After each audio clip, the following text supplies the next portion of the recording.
Hello friends, welcome to English to Bengali audio books. আজকে আমরা শুনে নেব শেক্সপিয়ারের বিখ্যাত ম্যাকবেথ নাটকটি। চলো তাহলে শুরু করা যাক। ইংরেজের দেশের উত্তরে বাস করে স্কট জাতি। মাত্র ৩০ বছর ধরে এই দুই জাতি একই রাজার অধীনে বাস করছে। তার আগে ওদের আলাদা রাজ্য ছিল, রাজাও ছিল পৃথক। ইংরেজের দেশ ইংল্যান্ডে রাজা যখন ধার্মিক এডওয়ার্ড, সেই সময় স্কচদের দেশ স্কটল্যান্ডের রাজা ছিলেন ডানকান। বড় চমৎকার লোক ছিলেন তিনি। যেমন ছিল তার মিষ্টি ব্যবহার, তেমন ছিল দয়া। প্রজাদের তিনি ভালোবাসতেন নিজের সন্তানের মতোই। এমন রামরাজ্যেও কিন্তু অশান্তির ঝড় উঠল একদিন। তার এক থেন সৈন্য সাজিয়ে রাজার বিরুদ্ধে মাথা তুলল। থেন কাদের বলে তা হয়তো অনেকেরই জানা নেই। তখনকার দিনে ইউরোপের সব দেশেই ছিল বড় বড় জমিদার। এদের ক্ষমতা ছিল অসীম। রাজার নিজের অনেক শক্তি থাকলে তবেই এরা রাজাকে মানত। তা না হলে তাকে অগ্রাহ্য করে নিজেরা জমিদারি শাসন করত একেবারে স্বাধীনভাবে। স্কচদের দেশেও এইরকম বড় জমিদার অনেক ছিল। তাদের উপাধি ছিল থেন। এই থেনদের ভিতর সবচেয়ে বড় ছিলেন কডরের থেন। রাজা ডানকানের বিরুদ্ধে তিনি বিদ্রোহ করলেন, আর নরওয়ের রাজা সোয়েনকে ডেকে পাঠালেন স্কটল্যান্ডে তাকে এসে সাহায্য করবার জন্য। সোয়েন তাতে তক্ষুনি রাজি। নরওয়ের লোকেরা সে যুগে দারুণ লড়াই পাচ্ছিল। ঠান্ডা হয়ে নিজের দেশে বসে থাকতে মোটেই তাদের ভালো লাগতো না। জাহাজ নিয়ে তারা সমুদ্রে সমুদ্রে ঘুরত আর নানা দেশে আক্রমণ চালিয়ে লুটতরাজ করত। আর এই আক্রমণের মুখে কোনো দেশকে একেবারে অসহায় দেখতে পেলে সে দেশের বড় বড় অংশ জুড়ে নিজেদের নতুন নতুন রাজ্যও তারা গড়ে তুলত। কডরের থেন বিদ্রোহ করেছে। এ সময় তার সঙ্গে যোগ দিয়ে স্কটল্যান্ড আক্রমণ করলে ও দেশে একটা ওলট পালট ঘটানো খুবই সম্ভব। তাতে সোয়েনের ভাগ্যে ওখানে একটা নতুন রাজ্য জুটে যাওয়াই বা অসম্ভব কি? সৈন্য বোঝাই নরওয়ের জাহাজ স্কটল্যান্ডের দিকে তক্ষুনি রওনা হলো। রাজা ডানকান নিজে নিরীহ মানুষ। ধর্ম কর্ম নিয়ে দিন কাটাতে পারলেই তিনি খুশি থাকেন। তা হলেও রাজকর্তব্যে তার ত্রুটি নেই। কডরের থেন মাথা চারা দিয়ে উঠেছে, আর বিদেশিরা এসেছে তার সাহায্য করবার জন্য। এই খবর পেয়েই তিনি সৈন্য পাঠালেন বিদ্রোহ দমন করে হানাদারগুলোকে সমুদ্র পাড়ে তাড়িয়ে দেওয়ার জন্য। তার সেনাপতি ছিলেন ম্যাকবেথ আর ব্যাংকো, দুজনেই মহাবীর। ম্যাকবেথ আবার নিজেও একজন বড় জমিদার, গ্লামিশের থেন। বংশের দিক দিয়েও তিনি খুব বড়। তার আর রাজার দেহে একই বংশের রক্ত বইছে। শুধু যুদ্ধ আরম্ভ হওয়ার অপেক্ষা। যুদ্ধ আরম্ভ হলো এক সময়। রাজার পক্ষের সৈন্যদের আগে আগে চলেছেন যুবরাজ ম্যালকম, যিনি ডানকানের জ্যেষ্ঠ পুত্র। সৈন্য চালনা করতে গিয়েই তিনি বাধা পেলেন ম্যাকডোনাল্ডের কাছে। এ লোকটা এসেছে আইরিশদের দেশ থেকে বৃহৎ একদল সৈন্য নিয়ে। কডর একেও নিমন্ত্রণ করে এনেছে ডানকানের বিরুদ্ধে লড়বার জন্য। এই ম্যাকডোনাল্ড ভয়ানক যোদ্ধা। ম্যালকম তার সঙ্গে যুদ্ধ করতে গিয়ে বিপদে পড়ে গেলেন। চারিদিক থেকে ঘিরে শত্রুরা তাকে বন্দি করবার চেষ্টা করতে লাগলো। অতি কষ্টে তাকে উদ্ধার করে নিয়ে এলো তার সৈনিকেরা। কিন্তু তারপর ক্রমেই তারা হটতে থাকলো। ম্যাকডোনাল্ড এগিয়ে আসছে, তার বীরত্বের সম্মুখে কেউই দাঁড়াতে পারছে না। এমন সময় এসে পড়লেন ম্যাকবেথ, গ্লামিশের থেন, রাজ সৈন্যের সেনাপতি। তিনি এতক্ষণ পিছন দিকে ছিলেন। ম্যাকডোনাল্ডকে কেউ রুখতে পারছে না দেখে তিনি ছুটে এলেন সম্মুখে। দুই যোদ্ধার ভিতর যে ভীষণ যুদ্ধ হলো তা একটা দেখবার জিনিস। বহুক্ষণ যুদ্ধের পর ম্যাকবেথের তরবারি শত্রুর কণ্ঠ থেকে নাভি পর্যন্ত চিরে দুই ফালিতে বিভক্ত করে ফেলল। পড়ে গেল দুর্জয় ম্যাকডোনাল্ড। তার মুন্ডুটি কেটে নিয়ে ম্যাকবেথ পাঠিয়ে দিলেন প্রথমেই হাতের কাছে যে রাজদুর্গ আছে তার চূড়ায় বসিয়ে রাখবার জন্য। সংবাদ নিয়ে তক্ষুনি দূত ছুটল রাজা ডানকানের প্রাসাদে। ম্যাকবেথের বীরত্বের কাহিনী শুনে মুগ্ধ হলেন রাজা। কিন্তু সেই শেষ নয়, দূতের পর দূত আসছে যুদ্ধক্ষেত্র থেকে। ম্যাকবেথ জিতছেন, জিতেই চলেছেন। হঠাৎ একটা খারাপ খবরও এলো। নরওয়েরাজ সোয়েন এসে পড়েছেন। কডরের সাথে মিশে ম্যাকবেথকে আক্রমণ করেছেন। কি হয় দুশ্চিন্তায় কাল কাটাচ্ছেন ডানকান। এমন সময় আবার খবর এলো, ম্যাকবেথ শত্রু সৈন্য ধ্বংস করে এমন জয়লাভ করেছেন যে তাদের আর মাথা তোলবার কোনো উপায় নেই। কডর হয়েছে বন্দী। নরওয়েরাজ $10,000 ক্ষতিপূরণ দিয়ে সন্ধি করেছেন। ডানকানের আনন্দের আর সীমা নেই। বীর ম্যাকবেথের উপকারের ঋণ কি করে শোধ করবেন তা আর তিনি ভেবে পান না। তিনি তক্ষুনি আদেশ দিলেন কডরের থেনকে মৃত্যুদণ্ড দেয়া হোক, আর তার জমিদারি ম্যাকবেথকে দিয়ে তাকে করা হোক থেন অফ কডর। একটা পাহাড় ঘেরা জলা, তার এক পাশ দিয়ে চলে গেছে রাজপথ। জলায় উঠছে কুণ্ডলি পাকানো ধোঁয়া। সেই ধোঁয়ার ভিতর আবঝা দেখা যাচ্ছে 3টে ছায়ামূর্তি। নারীর মতন আকৃতি তাদের, কিন্তু মুখে দাড়ি, হাড় বার করা মুখ আর গর্তে ঢোকানো চোখ। দেখে তাদের এ মাটি বা পৃথিবীর জীব বলে তো মনে হচ্ছে না। ঘুরে ঘুরে নৃত্য করছে সেই 3 বিভৎস আবছা মূর্তি। পরস্পরের নানা রকম কথা কইছে ছড়ার সুরে। একজন বলছে, কোথায় ছিলে ও বহিন? দ্বিতীয়জন উত্তর দিচ্ছে, বন বাদার যেথাই গহীন। তৃতীয় প্রশ্ন করছে, তুমি ছিলে কোথায় বোন? প্রথমজন বলছে, শুনবি যদি তবে শোন, জাহাজ বেয়ে গেল নে আলেপ্পো সে অনেক দূরে, কোচর ভরা বাদাম চিবোয়, বউটা তার বেড়ায় ঘুরে, আমায় একটা দিলো, যেই বলেছি তেরে এলো, আমায় দিল তাড়িয়ে, ছুঁয়ে বলছি দাঁড়িয়ে, ওর স্বামীর করবো কি যে হাল, ওই জাহাজে চড়বো গিয়ে আমি, তবে আমার নামই। প্রথম ও দ্বিতীয়জন বলছে, মোরা নাবিকটারে ধরবো, শুষে নেব রক্ত, জাহাজখানায় থাকবে নাকি ভালো, তুলব তুফান ঝোড়ো মেঘ, উড়বে কালো কালো। হঠাৎ দূরে যুদ্ধের বাজনা বেজে উঠল। 3টে ডাইনি ব্যস্ত হয়ে এক সুরে গাইল, বাজে ওই দামামা, ম্যাকবেথটা এলো রে, থামা বাজনা থামা।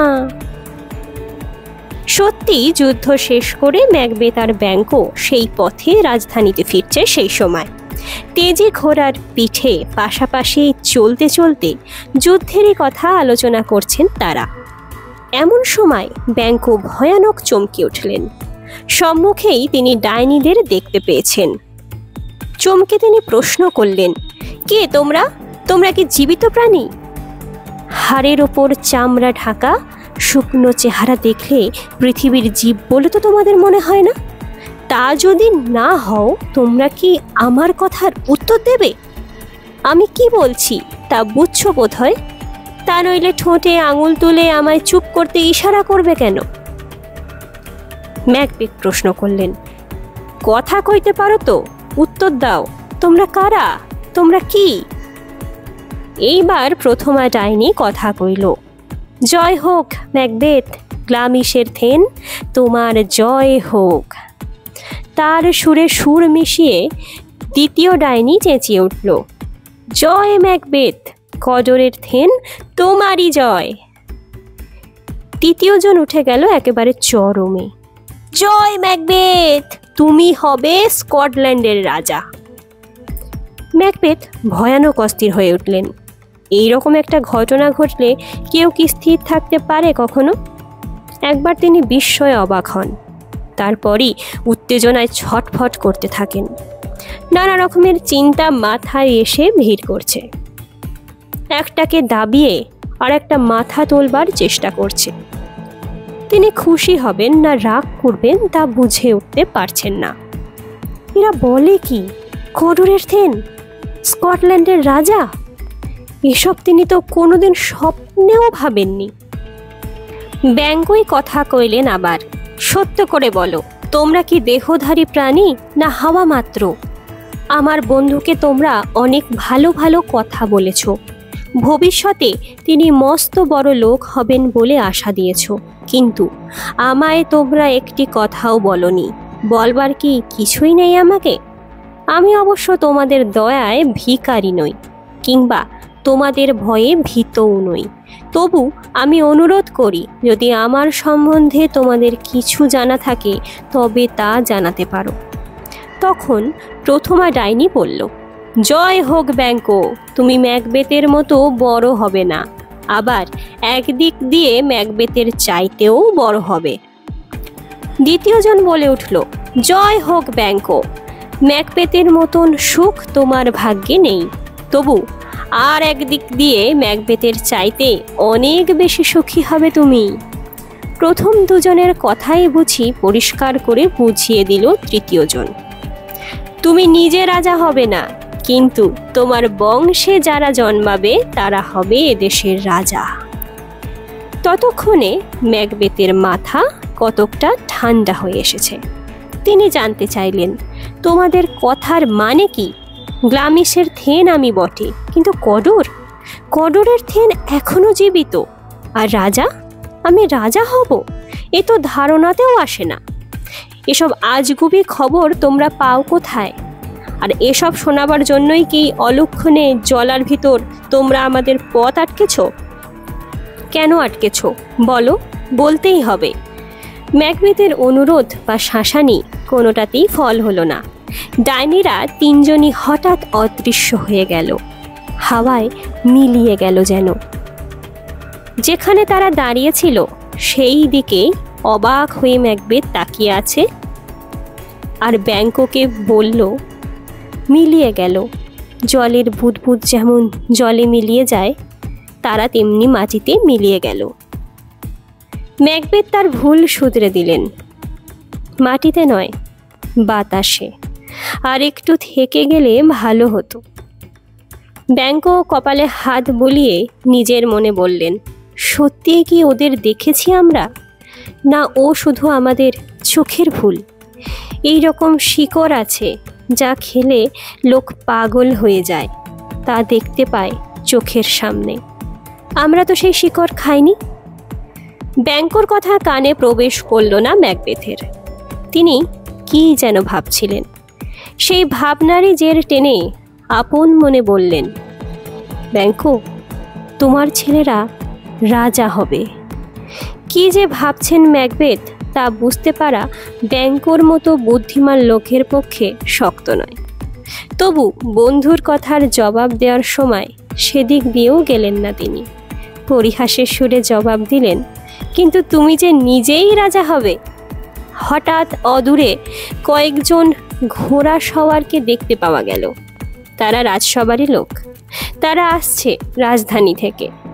রাজা ডানকান তাদের পাঠিয়েছেন রণজয়ী সেনাপতি দুজনকে বাড়ি নিয়ে যাওয়ার জন্য। তারা জানালো, রাজা আদেশ দিয়েছেন যে কডরের থেনের মাথা কেটে ফেলা হবে, আর তার জমিদারি বাজেয়াপ্ত করা হবে। তা দিয়ে দেওয়া হবে ম্যাকবেথকে। ম্যাকবেথের মুখে আর কোনো কথা নেই। ওই ডাইনিরা তাহলে সত্য কথাই বলে গিয়েছে? যেসব ভবিষ্যতের কথা তারা বলে গেল, তার কতটা সত্যি হবে সেটা তো প্রমাণিত হয়েই গেল। বাকি অংশটাও কি তাহলে সত্যি হবে? তিনি কি সত্যি স্কটল্যান্ডের রাজা হবেন? ব্যাঙ্কো তার মনের কথা বুঝলেন। এরকমভাবে চিন্তা করতে শুরু করলে মানুষের মনে আস্তে আস্তে পাপ এসে ঢোকে।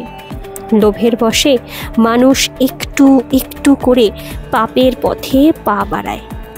তিনি ম্যাকবেথের কানে কানে বললেন, সাবধান বন্ধু, সাবধান, ওরা নরকের দূতী, ওদের ফাঁদে পা দিও না, লোভকে ঠাঁই দিও না মনে, ভগবান নিজে থেকে যা দেবেন তাতেই খুশি থাকো।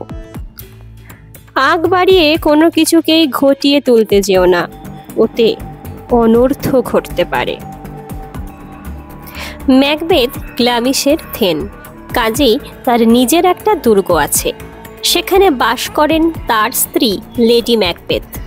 ম্যাকবেথ রাজধানী থেকে পত্র দিয়েছেন তার স্ত্রীকে। জলার ভিতর ডাইনিরা তাকে কি কথা বলেছেন খোলাখুলি বর্ণনাও দিয়েছেন তিনি। পত্র পড়েই লেডি ম্যাকবেথ দারুণ উত্তেজিত হয়ে উঠলেন। ম্যাকবেথের এই স্ত্রীর উচ্চাসার সীমা নেই। স্বামীর বাহুবল এবং নিজের মনোবলের ওপর তার অগাধ বিশ্বাস। চেষ্টা করলে স্কটল্যান্ডের সিংহাসন লাভ করা তাদের পক্ষে অসম্ভব নয় বলেই তিনি মনে করেন। আর অসম্ভব যে নয় তার প্রমাণ তো ডাইনিদের ওই কথা। ভাগ্যের মন্দিরের দরজা খুলে দিয়েছে তাদের সম্মুখে। সোজা এগিয়ে গেলেই রাজ সিংহাসন, সাহস করে বসলেই হলো। লেডি ম্যাকবেথ পত্র পড়েই মনকে শক্ত করে ফেললেন। যেমন করে হোক ডাইনিদের আশ্বাস সফল করতেই হবে, সিংহাসন তাকে পেতেই হবে। স্বামী তার বাহুবলে অন্য সকলের ওপরে, কিন্তু মন তার দুর্বল, তাকে উত্তেজিত করে তুলতে হবে। সিংহাসনে বসবার জন্য যাতে তিনি লক্ষ্য স্থির রেখে দৃঢ় পদে এগিয়ে যেতে পারেন, তার জন্য তাকে সাহস আর উৎসাহ যোগাতে হবে লেডি ম্যাকবেথকেই। তা তিনি পারবেন। দোমনা ভাব নেই লেডি ম্যাকবেথের অন্তরে, কোমলতার ঠাঁই নেই সেখানে। বজ্রের মতো কঠোর সে হৃদয়। কি চমৎকার যোগাযোগ! দূত এসে জানালো রাজা ডানকান এই দুর্গে আজ রাত্রে অতিথি হয়ে আসছেন। ম্যাকবেথের ওপর তার স্নেহ যে অতি গভীর তারই প্রমাণ দেওয়ার জন্য।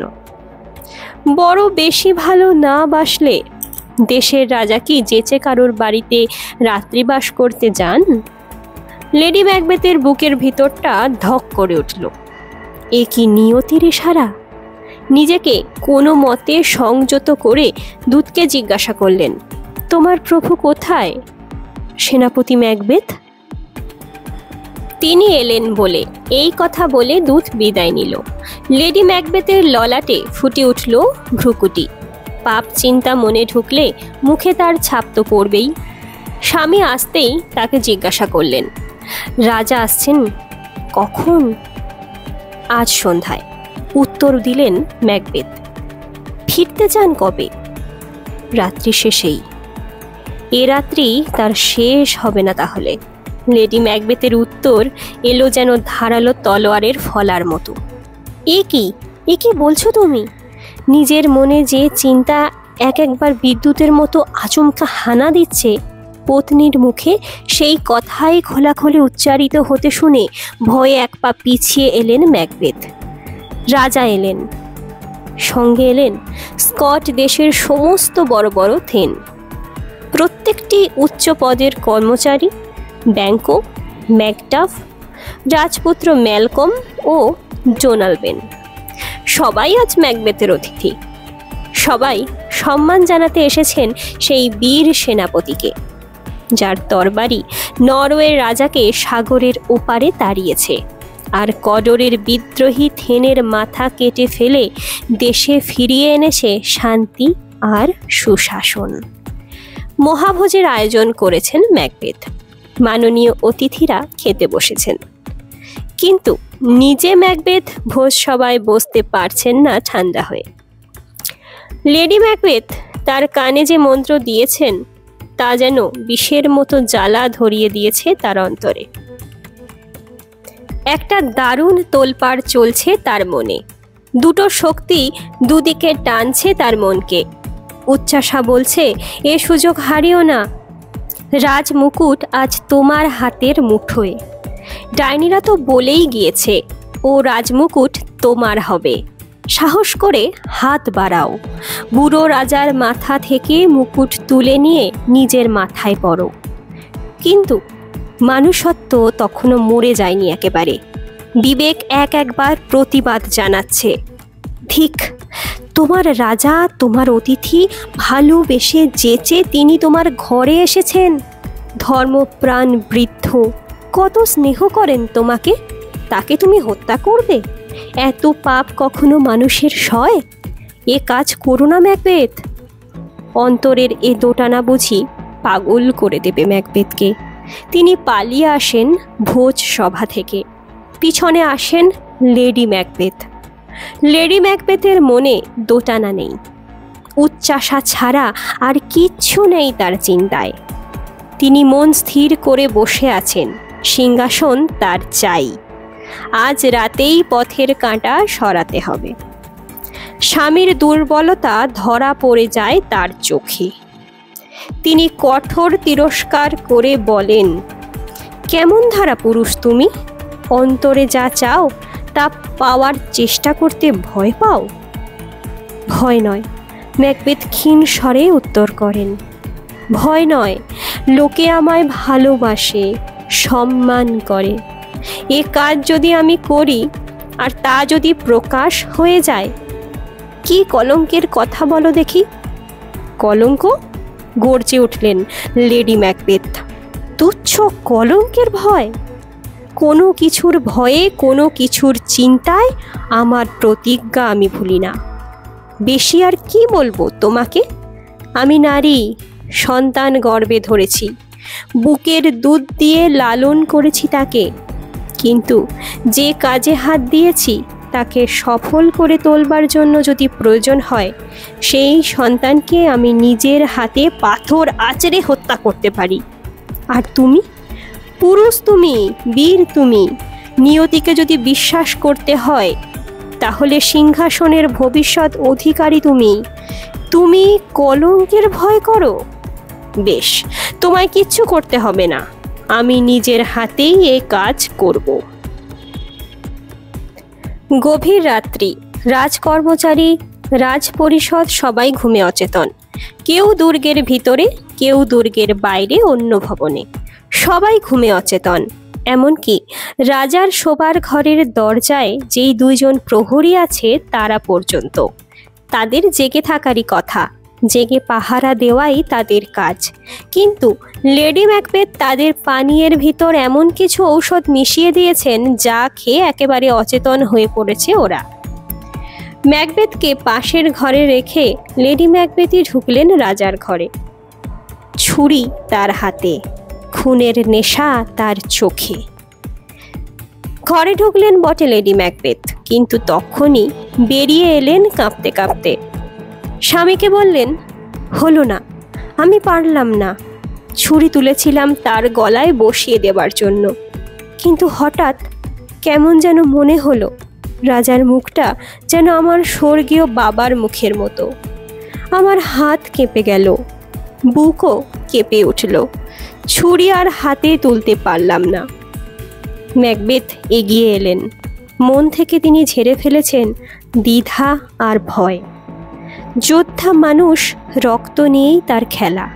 সেই রক্ত তিনি চোখে দেখেছেন, এখন সম্মুখে দেখছেন একখানা ছোরা হাওয়ায় দুলছে, ঠিক তার হাতের নাগালের ভেতর। সেই ছোরাই তাকে পথ দেখিয়ে নিয়ে চলল। সরসর করে এগিয়ে যায় ভৌতিক হাতিয়ার। সঙ্গে সঙ্গে এগিয়ে পড়েন ম্যাকবেথও। প্রায় সঙ্গে সঙ্গেই তিনি ফিরে এলেন। কাজ তিনি সমাধান করে ফেলেছেন। তার হাতের ছুরিতে রক্ত, তার চোখে পাগলের চাউনি। একটা চিৎকার শুনছি না, একটা চিৎকার। এসেই ফিসফিস করে জিজ্ঞাসা করলেন তার পত্নীকে। লেডি ম্যাকবেথ অবাক।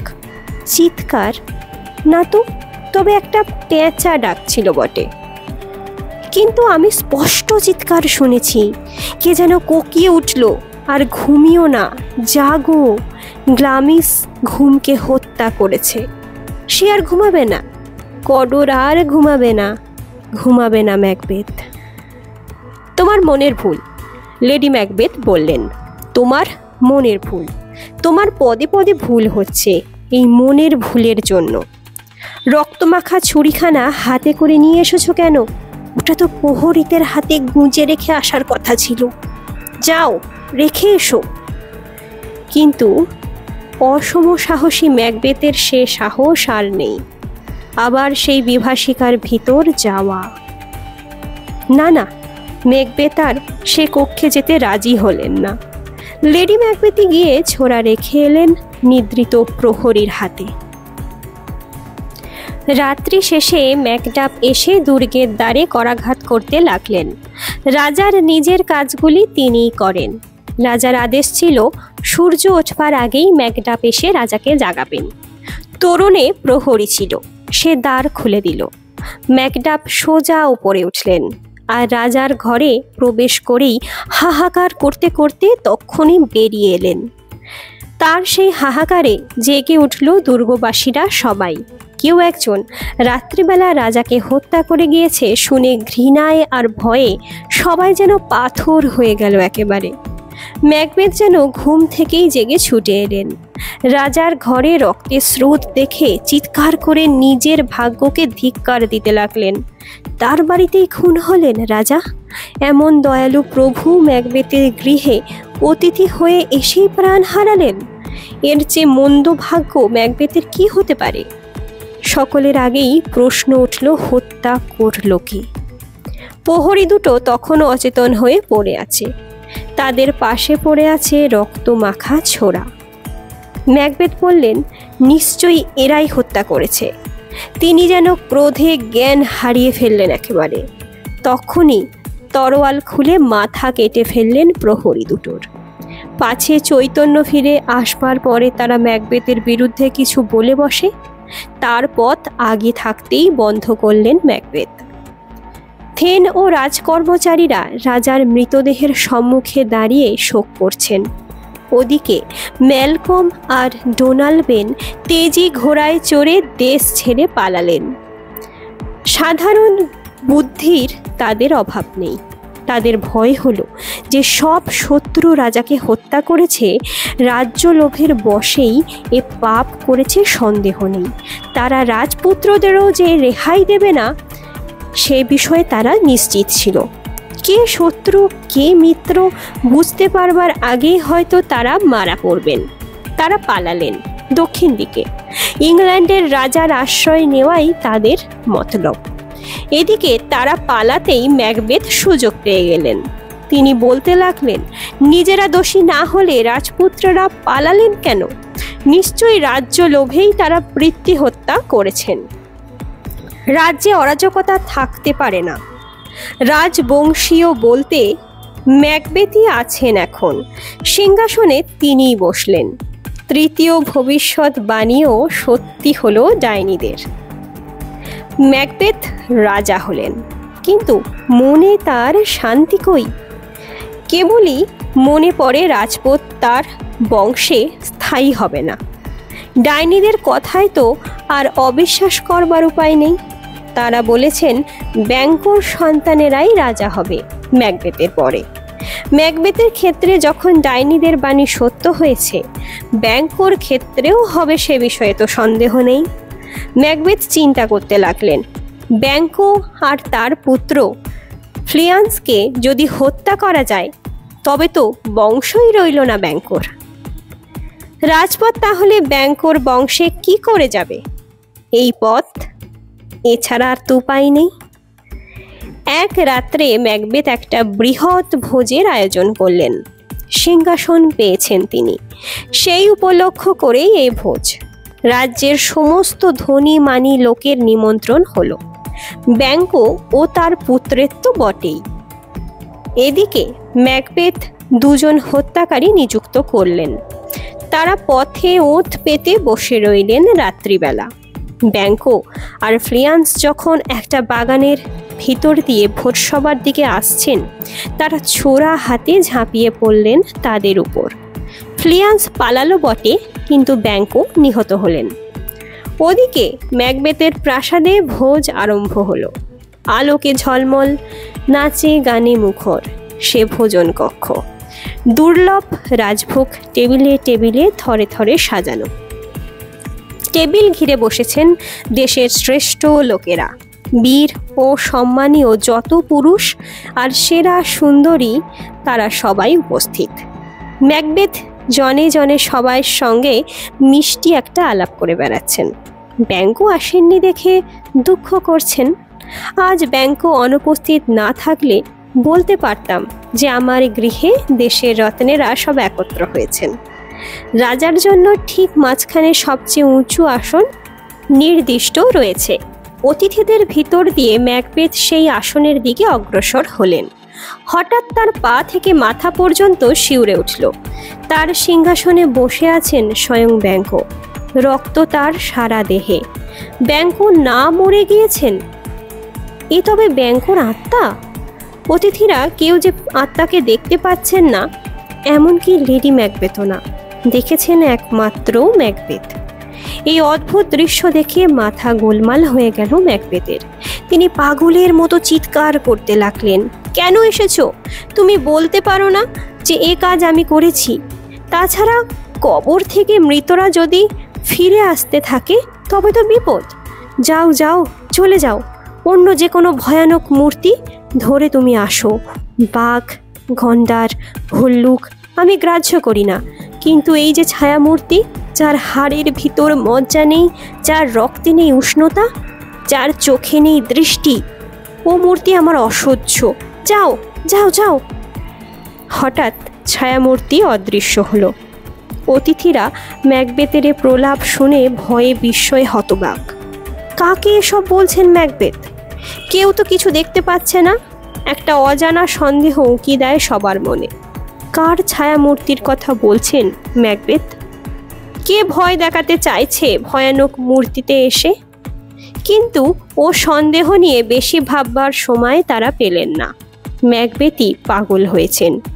তার স্ত্রী হননি তো?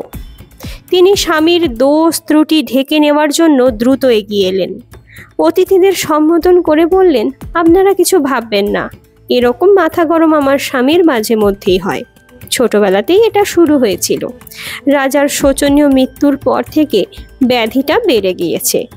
আপনারা ঠান্ডা হয়ে বসুন একটু, উনি এক্ষুনি সামলে উঠবেন। অতিথিদের এই কথা বলে স্বামীকে কানে কানে ভৎসনা করতে লাগলেন লেডি ম্যাকবেথ।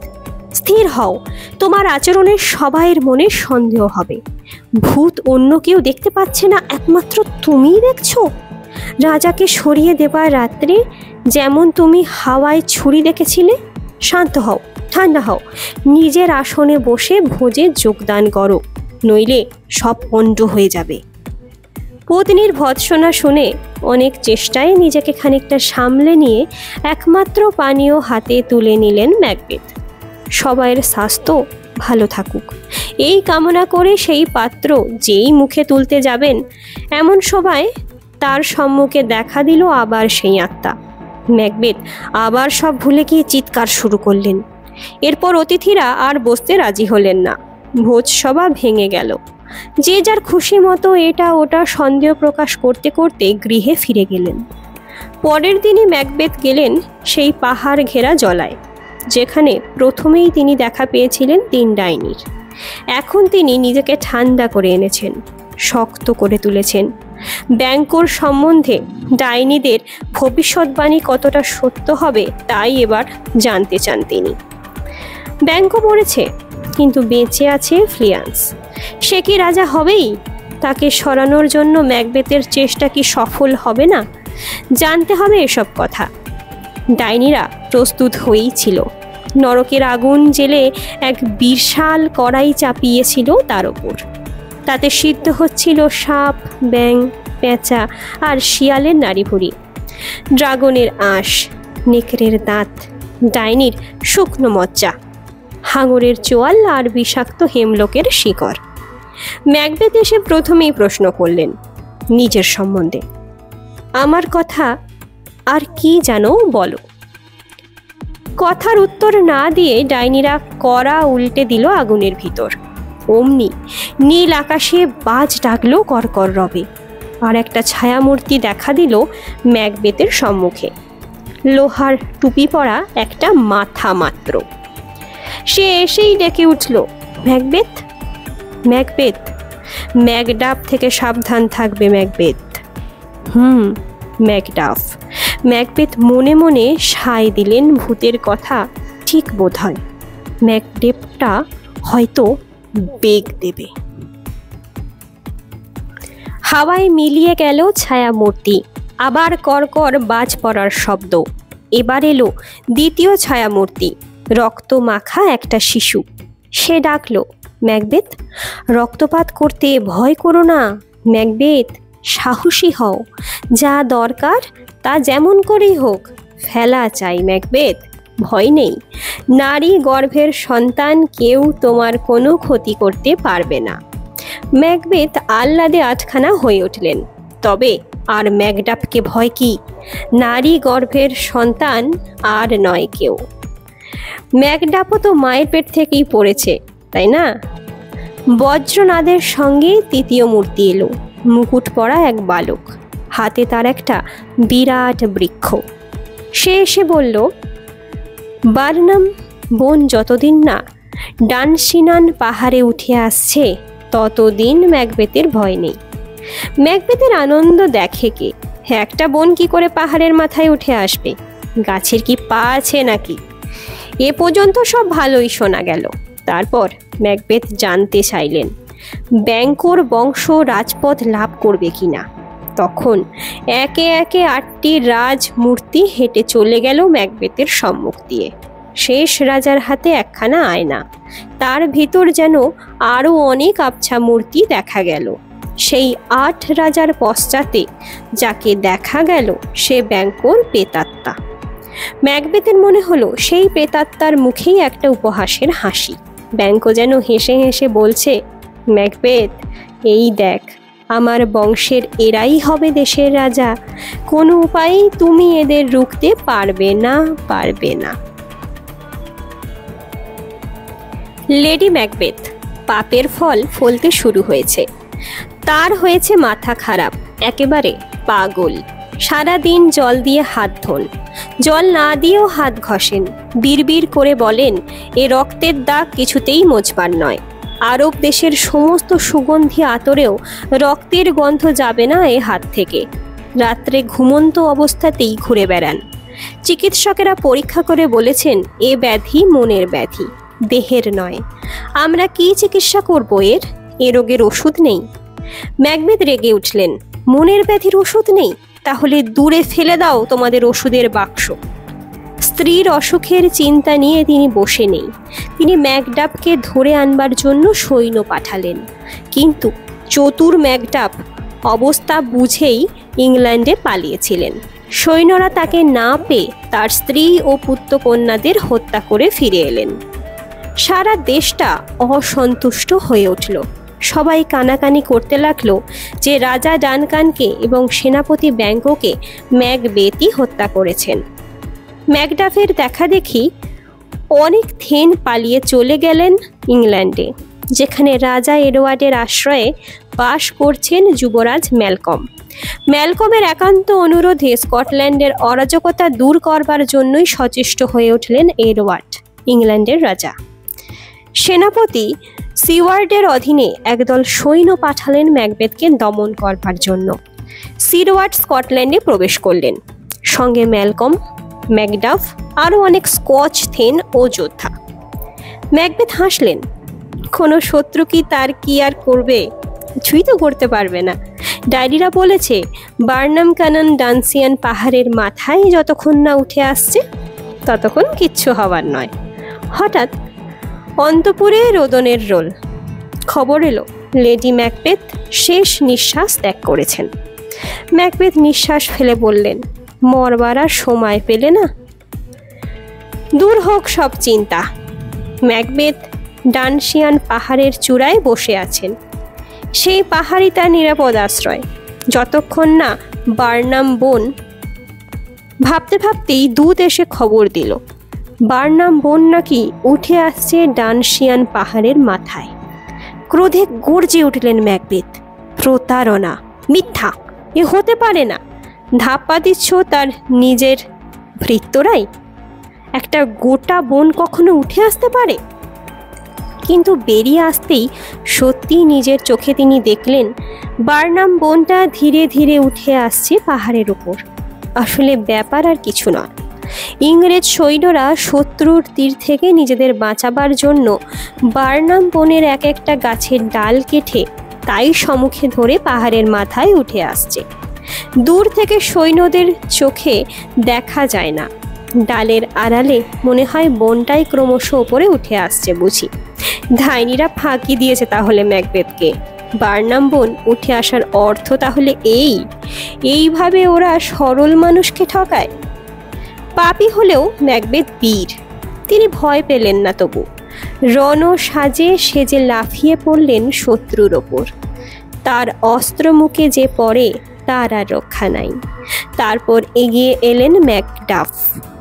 ম্যাকবেথের ভয় হলো, তার সম্বন্ধে সাবধান থাকতে বলেছেন ডাইনিরা। কিন্তু তখনই আবার মনে পড়ে গেল মুকুটধারী প্রেতের আশ্বাস, নারী গর্ভ থেকে যার জন্ম এমন কেউ তোমার ক্ষতি করতে পারবে না। নির্ভয়ে তিনি ম্যাকডাফকে আক্রমণ করলেন, যুদ্ধ করলেন অসীম বীরত্বের সঙ্গে। ডাইনির ভবিষ্যৎবাণী, ওতে যে বিশ্বাস করে সে মূর্খ। ম্যাকডাফ ঠিক স্বাভাবিকভাবেই নারীর গর্ভ থেকে জন্ম লাভ করেননি। অসময়ে চিকিৎসকের হস্ত তাকে মাতৃ জঠর থেকে টেনে বার করেছিল। ডাইনিরা এদিক দিয়েও ফাঁকি দিয়েছে ম্যাকবেথকে। আজ স্ত্রী পুত্র হত্যার শোধ নিতে এসেছেন ম্যাকডাফ। মরিয়া হয়ে যুদ্ধ করছেন তিনি। আর ম্যাকবেথ বীর হলেও আজ পাপে দুর্বল। ম্যাকডাফের মুখ থেকে তার জন্মের রহস্য শোনবার পর থেকেই তার ভয় হচ্ছে। তার হাত পা কাঁপছে। তরোয়াল ঘোরাতে গিয়েও তিনি ঘোরাতে পারছেন না। ধর্মের জয় হলো, ম্যাকবেথ হলেন নিহত। ম্যাকবেথের মুন্ড ম্যালকমকে উপহার দিয়ে ম্যাকডাফ তাকে স্কটল্যান্ডের রাজা বলে অভিবাদন করলেন।